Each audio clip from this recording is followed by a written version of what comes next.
युद्धजन्य परिस्थितीचा फटका आणि त्या दृष्टीने निर्माण झालेल्या गॅस टंचाईचा परिणाम आता सिरॅमिक आणि टाइल्स निर्मिती उद्योगावरही बघायला मिळतोय।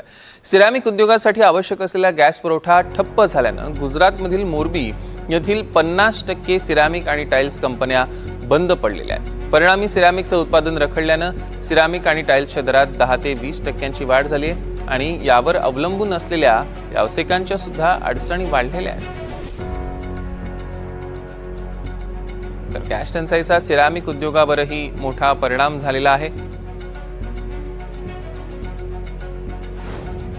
उद्योगावर कमी जास्त परिणाम झालेलाच आहे, परंतु सिरॅमिक इंडस्ट्रीवर खूप मोठा परिणाम झालेला आहे।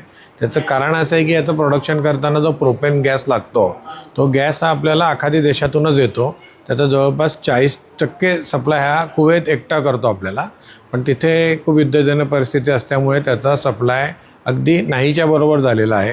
जो काही मिळत आहे ते नेमक्या मोजक्या फॅक्टरींना मिळत आहे। त्यामुळे मोरबी जिथे या टाईल्सचं प्रोडक्शन होतं तिथे जवळपास 80 ते 90% प्लॅन्ट्स बंद झालेले आहेत आणि तिथे खूपच कठीण परिस्थिती आहे। म्हणजे